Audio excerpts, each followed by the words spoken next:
ng liham. Ang pinakamakulit na girlfriend mo sa balat ng radyo. Isang magandang morning sa inyong lahat! Ako pa rin po nag-iisang girlfriend mo sa radio. My name is Lindsay. Makulit pero may puso, handang makinig sa mga kwento mo. Alam mo, feeling ko kailangan mo na siyang iwan kasi it doesn't make sense. Ang kwento sa lihim ng liham.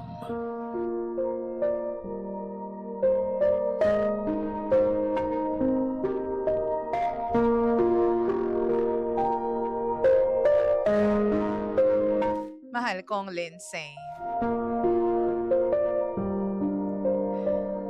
Please, itago niyo na lang po ang aking identity. At sa halip, tawagin niyo na lamang po ako sa pangalang Z. 32 years old, single mom, at may dalawang cute na anak.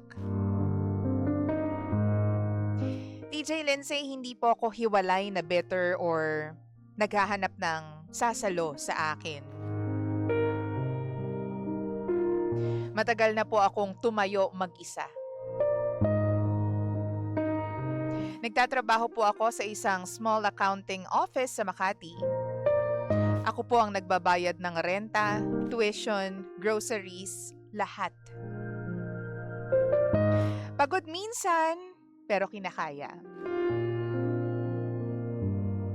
Nakilala ko po si AD sa office building namin.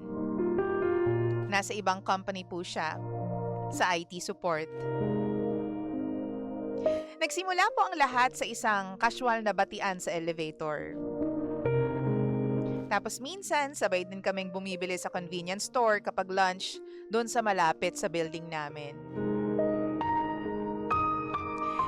Mabait po si AD, hindi pilit. At ang pinaka nagustuhan ko po sa kanya ay hindi siya nagulat nung nalaman niyang may mga anak na ako. Hindi niya ako tinanong agad ng mga nakakahiyang tanong. Hindi niya ako pinagmukhang damaged. Sinabi niya lang na importante raw sa kanya na makilala ko as a person. Hindi lang as a single mom. Doon ako humanga sa kanya, DJ Lindsay. Almost 8 months na po kaming nagde-date bago ko siya pinakilala sa mga anak ko. Dahan-dahan lang. Kasi ayoko rin na basta magpapasok ng tao sa buhay ng mga anak ko. But turns out, okay naman sila. Hindi naman siya yung tipong nagpakatatay agad.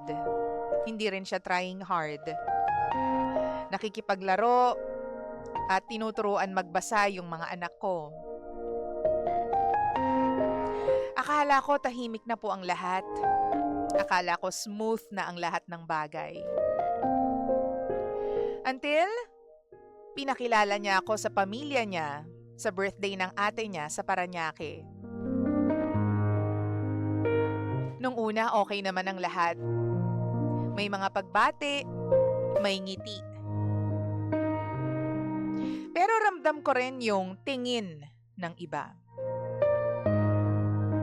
Yung parang ini-scan ako from head to toe. Nung malaman ng tita niya na may 2 na akong anak, biglang nagbago yung energy sa paligid, DJ Lindsay. Hindi niya naman sinabi directly na ayaw niya sa akin. Pero, nagtanong siya kay AD kung ready na daw ba siya sa ganong responsibilidad. Kahit bata pa siya. 29 na si AD, hindi na po siya bata. Yung mama niya naman, mabait sa harap ko. Pero habang naguhugas po ako ng plato, narinig ko siya sa kusina kasama yung ate ni AD.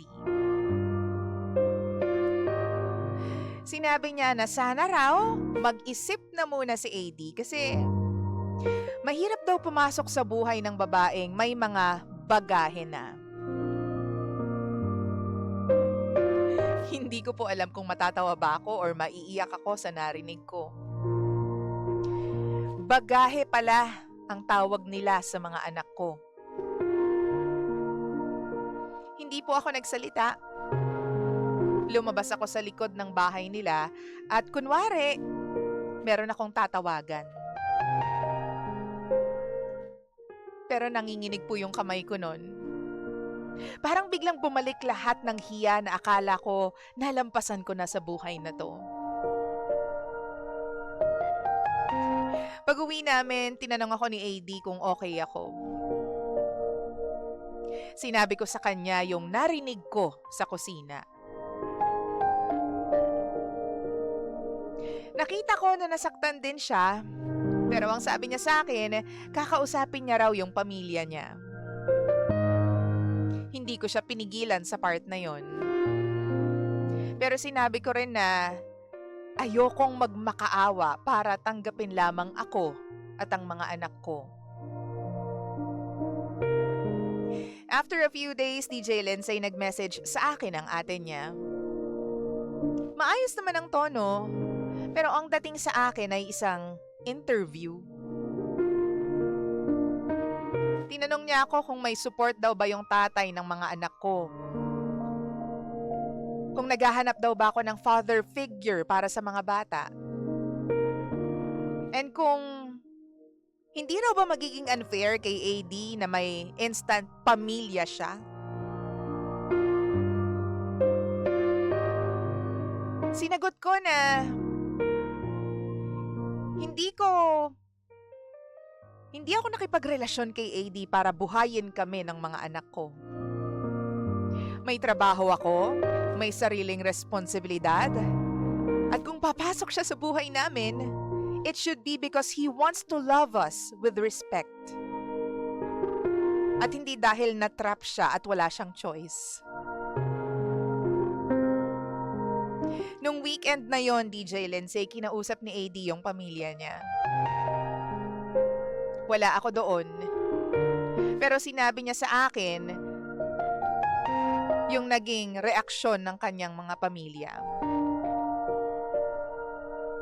Sinabi niya sa kanila na hindi ako charity case. Hindi ako mistake. At lalong hindi ako pabigat. At hindi rin bagahe ang mga anak ko. Sinabi rin daw niya na kung hindi nila kayang respetuhin ang relasyon namin, si AD na mismo ang maglalagay ng distansya. DJ Lindsay, doon ako naiyak. Hindi dahil kailangan ko siyang ipaglaban ako. Kundi dahil ang tagal kong nasanay, DJ Lindsay, na ako yung laging kailangang magpaliwanag kung bakit deserving pa rin akong mahalin. Ngayon, okay pa rin naman kami ni AD. Hindi perfect at very awkward pagdating sa pamilya niya. Pero hindi po ako nagpupumilit. Civil ako, pero may boundary. Ang importante para sa akin ay hindi niya hinayaang gawing issue yung dalawang batang dahilan kung bakit ako mas naging matatag sa buhay na ito. Minsan ganito talaga ang buhay natin dito sa mundo. Hindi mo inaasahan na may taong darating para ipaglaban ka. Pero ang tanong, kami na kaya sa finish line? Kami na kaya sa ending? Gugulo pa ba ang sitwasyong ito? How can I just let you walk away? Just let you